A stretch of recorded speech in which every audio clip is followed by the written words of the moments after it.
তারেক রহমানকে নিশ্চিহ্ন ও জাতীয়তাবাদী শক্তিকে ধ্বংস করতে সুনির্দিষ্ট চক্রান্ত হচ্ছে এমন অভিযোগ করেছেন বিএনপি মহাসচিব মির্জা ফখরুল ইসলাম আলমগীর। বিএনপিকে এত সহজে তুড়ি মেরে উড়িয়ে দেওয়া যাবে না বলেও হুঁশিয়ারি দেন তিনি। বিএনপির ওপর সাইবার হামলা হয়েছে উল্লেখ করে সাইবার যুদ্ধের প্রস্তুতি নিতে নেতা কর্মীদের প্রতি আহ্বান জানিয়েছেন মির্জা ফখরুল। রবিবার বিকেলে রাজধানীর গুলশানের একটি হোটেলে Tarique Rahman the hope of Bangladesh বইয়ের মোড়ক উন্মোচন করা হয়। তাতে প্রধান অতিথি ছিলেন বিএনপির মহাসচিব মির্জা ফখরুল ইসলাম আলমগীর। মির্জা ফখরুল অভিযোগ করেন, বিএনপিকে ধ্বংস এবং তারেক রহমানকে নিশ্চিহ্ন করার চক্রান্ত চলছে। আজকে যে প্রচার হচ্ছে, অপপ্রচার হচ্ছে, এর পেছনে কিন্তু একেবারে সুনির্দিষ্ট চক্রান্ত রয়েছে। সেই চক্রান্ত হচ্ছে বাংলাদেশের জাতীয়তাবাদী শক্তিকে ধ্বংস করে দেওয়া। সেই সব চক্রান্তটা হচ্ছে যে নেতা যিনি উঠে আসছেন, যার একটা সম্ভাবনা দেখা দিয়েছে, সে তারেক রহমান সাহেবকে নিশ্চিহ্ন করা, তাকে খারাপ জায়গায় ফেলে দেওয়ার চেষ্টা করা। বিএনপি মহাসচিব বলেন, বিএনপির উপর সাইবার হামলা হয়েছে পরিকল্পিতভাবে। এসব রুখতে নেতাকর্মীদের প্রস্তুত থাকতে হবে। এখন একটা কিন্তু মারাত্মক রকমের একটা বড় রকমের আক্রমণের শিকার আমরা হয়েছি। সাইবার অ্যাটাক হয়েছে আমাদের উপরে। চতুর্দিক থেকে একটা পরিকল্পিতভাবে বিএনপিকে হেয় প্রতিপন্ন করবার জন্য, বিএনপিকে উড়িয়ে দেওয়ার জন্য, এবং সবচেয়ে মারাত্মক যেটা, ফর দ্য ফার্স্ট টাইম এবার আমাদের নেতা তারেক সাহেবের উপরে আক্রমণ হয়েছে। এদিকে চট্টগ্রামে আব্দুল্লাহ আল নোমানের স্মরণ সভায় বিএনপির স্থায়ী কমিটির সদস্য আমির খসরু মাহমুদ চৌধুরী বলেন, যারা রাজনীতি কলুষিত এবং নির্বাচন বাধাগ্রস্ত করতে চায় তাদের দেশের জনগণ প্রত্যাখ্যান করবে।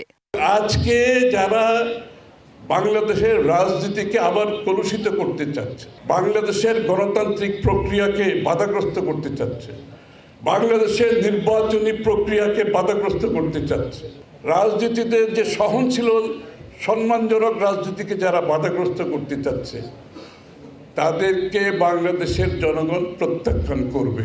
ঢাকা শহরে চেয়ার টেবিলে বসে কেউ দেশের মানুষের ভাগ্য পরিবর্তন করতে পারবে না বলেও মন্তব্য করেন তিনি। যাদের বক্তব্যের মধ্যে সম্মান। মেহের মনি, ডিবিসি নিউজ, ঢাকা। ভয় দেখিয়ে পেশি শক্তি ও প্রশাসনকে ব্যবহার করে লুটেরা রাষ্ট্র কায়েম করতে দেবে না এনসিপি। কথা বলেছেন দলটির আহ্বায়ক নাহিদ ইসলাম। বলেন, চাঁদাবাজ, দুর্নীতিবাজ ও দখলদারদের থেকে মুক্ত করতে মাঠে থাকবে তার দল। কোনো দল সংস্কার না চেয়ে শুধু ক্ষমতা চাইছে বলেও অভিযোগ তার।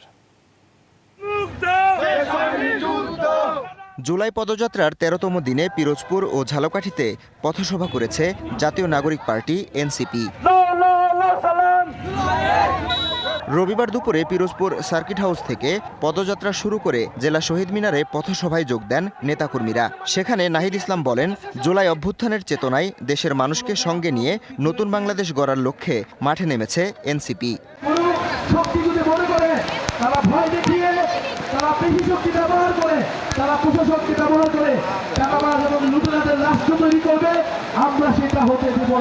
বিচার আর সংস্কার ছাড়া বাংলার জনগণ নির্বাচন মেনে নেবে না বলেও হুঁশিয়ারি দেন নাহিদ ইসলাম। কেউ শুধু ক্ষমতা চাইছে, শুধু দ্রুত নির্বাচন চাইছে, সংস্কার তাদের কাছে গুরুত্বপূর্ণ মনে হয় নাই। কিন্তু আমরা বলছি, সংস্কার লাগবে এবং এই আওয়ামী লীগের বিচার লাগবে এবং একটা নতুন সংবিধান লাগবে। নেসারাবাদ দরবার শরীফ জিয়ারতের পর ঝালকাঠিতে পদযাত্রা শুরু করে এনসিপি। পরে কাপুরিয়াপট্টিতে সংক্ষিপ্ত সমাবেশে নাহিদ ইসলাম বলেন, শুধু আওয়ামী লীগ দেশ ছেড়ে গেলেই হবে না, দেশকে পুরোপুরি ফ্যাসিবাদ মুক্ত করতে হবে। আমরা বলেছিলাম একটা নতুন বাংলাদেশ লাগবে, শুধু আওয়ামী লীগ দেশ থেকে চলে গেলেই হবে না। আওয়ামী লীগের যে সিস্টেম, যে দুর্নীতি, যে চাঁদাবাজি, যে মাফিয়া সিস্টেম, সেই সিস্টেমকে বদলাইতে হবে। কিন্তু আমরা দেখতেছি যে বাংলাদেশে সেই সিস্টেম এখনো বদলায় নাই। পথসভা শেষে ফেরার পথে বৈষম্য বিরোধী ছাত্র আন্দোলনের বাধার মুখে পড়েন এনসিপির নেতারা। আওয়ামী লীগের নেতাকর্মীদের নিয়ে এনসিপির ঝালকাঠি কমিটি করা হয়েছে অভিযোগ তুলে স্লোগান দেন বিক্ষোভকারীরা। DBC news desk. জাতীয় নির্বাচন নিয়ে সরকারের পক্ষ থেকে নির্বাচন কমিশনকে নির্দিষ্ট কোনো তারিখ বা নির্দেশনা দেওয়া হয়নি বলে জানিয়েছেন প্রধান নির্বাচন কমিশনার এএমএম নাসির উদ্দিন। তবে ইসি ফেব্রুয়ারি বা এপ্রিলে নির্বাচন আয়োজনে প্রস্তুত। বিবিসি বাংলাকে দেওয়া সাক্ষাৎকারে এসব কথা বলেন সিএসি। বর্তমান আইন শৃঙ্খলা পরিস্থিতিতে নির্বাচন সম্ভব কিনা এমন প্রশ্নে তিনি বলেন, চ্যালেঞ্জ থাকলেও ভোট আয়োজনে কোনো সমস্যা হবে না। একটি সুষ্ঠু এবং অংশগ্রহণমূলক নির্বাচন আয়োজনে আশাবাদী তিনি। আওয়ামী লীগ নির্বাচনে অংশ নিতে পারবে কিনা এমন প্রশ্নে তিনি সরকারের সিদ্ধান্তে নির্বাচন কমিশন কাজ করবে বলে জানান। তাদের ছাড়া অংশগ্রহণমূলক ভোট হবে কিনা এমন প্রশ্নে তিনি বলেন, আওয়ামী লীগ নির্বাচনে না এলেও তাদের সমর্থকদের বড় অংশ ভোটে আসবে। এনসিপিকে শাপলা প্রতীক দেয়া হবে কিনা এমন প্রশ্নে সিইসি বলেন, আপাতত শাপলা প্রতীক কাউকে দেয়া হবে না। স্থানীয় নির্বাচন প্রশ্নে বলেন, ইসি এখন শুধু জাতীয় নির্বাচন নিয়ে ভাবছে। এদিকে আওয়ামী লীগের নিবন্ধন স্থগিত হলো, তফসিলের নৌকা আপাতত থাকবে বলে জানিয়েছেন নির্বাচন কমিশনার আব্দুর রহমান এল মাসুদ।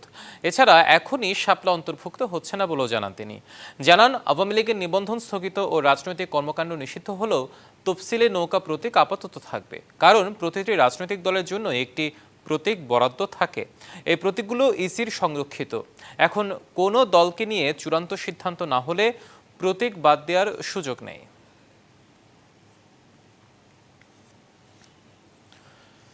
চিহ্নিত অপরাধী ও সন্ত্রাসীদের ধরতে আজ থেকে সারা দেশে চিরুনি অভিযান শুরুর ঘোষণা দিয়েছেন স্বরাষ্ট্র উপদেষ্টা জাহাঙ্গীর আলম চৌধুরী। সচিবালয়ে আইন শৃঙ্খলা সংক্রান্ত উপদেষ্টা পরিষদ কমিটির সভা শেষে কথা জানান তিনি। নির্বাচনের ব্যাপারে আমাদের আলোচনা হয়েছে যে আমাদের প্রস্তুতি আমরা ডিসেম্বরের ভিতরে শেষ করতে চাই। নির্বাচন ক্ষেত্রে আপনারা জানেন, এটা হলো আইন শৃঙ্খলা বাহিনী যেমন একটা স্টেক হোল্ডার, প্রশাসন হলো একটা স্টেক হোল্ডার, আর একটা স্টেক হোল্ডার ইলেকশন কমিশন, আর একটা হলো সবচেয়ে বড় হলো যারা ইলেকশনে অংশগ্রহণ করবে তারা। এখানে 4 ভাগের 1 ভাগে কিন্তু আমাদের প্রিপারেশনটা আমরা ডিসেম্বরের ভিতরে শেষ করতে চাচ্ছি। বিভিন্ন দাবিতে রাজধানীর বনানীতে বিআরটি এর সামনে সড়ক অবরোধ করে সিএনজি অটোরিকশা চালকরা। এতে যান চলাচল ব্যাহত হয়। দিনভর সীমাহীন ভোগান্তির শিকার হয় যাত্রীরা। দাবি পূরণের আশ্বাসে সন্ধ্যায় আপাতত কর্মসূচি প্রত্যাহার করে নেন চালকরা। সোমবার সচিবালয়ে এ নিয়ে বৈঠক হবে। দাবি আদায় না হলে আবারও মাঠে নামার হুঁশিয়ারি তাদের। 3 দফা দাবিতে রবিবার সকাল 10টা থেকে রাজধানীর বনানী বিআরটিএ কার্যালয়ের সামনে সড়ক অবরোধ করেন সিএনজি অটোরিকশা চালকরা। এতে বিমানবন্দর সড়কে বন্ধ হয়ে যায় যান চলাচল। এক পর্যায়ে পুলিশ এসে আন্দোলনকারীদের সরিয়ে দিতে গেলে বাধে সংঘর্ষ। পরিস্থিতি নিয়ন্ত্রণে আনতে কাজ শুরু করে সেনাবাহিনী। সেবা নিতে গিয়ে ঘুষ লেনদেন, হয়রানি বন্ধ। ঢাকা জেলায় 3000 সিএনজি অটোরিকশাকে ঢাকা মহানগরীতে চলাচলের অনুমতি প্রদান ও বিআরটিএর চেয়ারম্যানের পদত্যাগের দাবিতে এই আন্দোলন। তুলে ধরা হয় নানা অনিয়মের কথাও। ঢাকা জেলা গাড়িগুলি ঢাকাতে অবাধে চলাচল করতে পারি। আমাদের যে 16টা ইউনিয়ন, এই 16টা ইউনিয়নে 3000 গাড়ি, এর শুধু আমরা পারমিট চেয়েছি। মেট্রো গাড়ির যেভাবে ট্যাক্স দেয় আমরা ওইভাবেই আমরা ট্যাক্স দিয়ে আসছি। তাহলে আমরা যে এখন ক্ষতিগ্রস্ত হয়েছি এটা আমরা পূরণ করতে পারতেছি না। পরে সেনাবাহিনী ও পুলিশের মধ্যস্থতায় আন্দোলনকারীদের 7 সদস্যের একটি প্রতিনিধি দল বৈঠকে বসে বিআরটিএর চেয়ারম্যানের সাথে। বৈঠক শেষে আন্দোলনরত সিএনজি অটোরিকশা চালকদের সাথে কথা বলেন ঢাকা জেলা সিএনজি অটোরিকশা মালিক সমিতির সভাপতি। বলেন, সোমবার সচিবালয়ে বৈঠকের পর সিদ্ধান্ত আসবে। আগামীকালকে মন্ত্রণালয়ে দেখা করতে বলছে, আমাদের পক্ষে চেয়ারম্যান মহোদয় লিখছে, এটা ইনশাআল্লাহ আমাদের ভাগ্যের চাকা খুলবে। যদি দেখি যে আমাদের পক্ষে না, তখন আমরা এই বিআরটি ভবনের সামনে লাগাতার অবস্থান কর্মসূচি করব। দাবি আদায় না হলে আবারও বিআরটিএর কার্যালয়ের সামনে জড়ো হওয়ার হুঁশিয়ারি দেন তিনি। Kamrul Hasan, DBC news, Dhaka. বান্দরবানের নাইক্ষংছড়ির নিকুছড়ি সীমান্তে স্থল মাইন বিস্ফোরণের ঘটনায় মোহাম্মদ হোসেন নামের এক যুবকের বাম পা সম্পূর্ণ বিচ্ছিন্ন হয়ে গেছে। তিনি কক্সবাজার জেলার উখিয়া উপজেলার বাসিন্দা। রবিবার দুপুরে সীমান্তের 42 ও 43 নম্বর পিলারের মাঝামাঝি এলাকায় বাঁশ কাটতে গিয়ে বিস্ফোরণের শিকার হন তিনি। স্থানীয়রা তাকে উদ্ধার করে প্রাথমিক চিকিৎসার জন্য রোহিঙ্গা আশ্রয় শিবিরের একটি হাসপাতালে নিয়ে যান। অবস্থার অবনতি হলে চট্টগ্রাম মেডিকেলে পাঠানো হয়। সীমান্তের নিরাপত্তা আরও জোরদার করার কথা জানিয়েছেন উপজেলা নির্বাহী অফিসার মোহাম্মদ মাজহারুল ইসলাম চৌধুরী। খেলার খবর, ব্যাটে বলে নৈপুণ্যে লঙ্কানদের হারিয়ে টি-20 সিরিজে ফিরল বাংলাদেশ। সেকেন্ড ম্যাচে স্বাগতিক শ্রীলঙ্কাকে 83 রানে হারিয়েছে টিম টাইগার্স। আগে ব্যাট করে লিটন শামীমের ব্যাটে ভর করে 177 রানে পুঁজি পায় বাংলাদেশ। বিপরীতে 94 রানে লঙ্কানদের অল আউট করে লিটন দাসের দল। জাম্বুলায় টস ছাড়া বাংলাদেশকে ব্যাটিংয়ে পাঠায় শ্রীলঙ্কা। ক্রিজে নেমে শুরুতেই বড় ধাক্কা খায় বাংলাদেশ। দলীয় 5 রানে পড়ে প্রথম উইকেট। 3 বল খেলে নোয়ান থুসারার বলে ডাক মেরে ফেরেন পারভেজ ইমন। দলের রান 7 হতেই নাই দ্বিতীয় উইকেটও। 8 বলে 5 করা তানজিদ তামিম ফেরেন স্লিপে ক্যাচ দিয়ে। মেহেদী হাসান মিরাজ আউট হন মাত্র 1 রানে। জাকের আলী অনিক 2 বলে করেন 3। বাকিদের ব্যর্থতার দিনে অনেক দিন পর হেসেছে ক্যাপ্টেন লিটন দাসের ব্যাট। খেলেছেন 76 রানের ইনিংস। যোগ্য সঙ্গ দিয়েছেন শামীম পাটোয়ারিও। 27 বলে 48 রানের ঝকমকে ইনিংস শামীমের ব্যাট থেকে। 20 ওভার শেষে 7 উইকেটে বাংলাদেশের রান 177। বড় টার্গেটের বিপক্ষে শুরুর কিছুক্ষণের মধ্যেই হোঁচট খায় শ্রীলঙ্কা। দলীয় 19 রানে ফেরেন কুশল মেন্ডিস। দলের খাতায় আর 2 রান বাড়তেই শরীফুলের বলে ডাক মেরে ফেরেন কুশল পেরেরাও। 25 রানে পড়ে লঙ্কানদের তৃতীয় উইকেট। শরীফুলের দ্বিতীয় শিকার আভিস্কা ফার্নান্দো।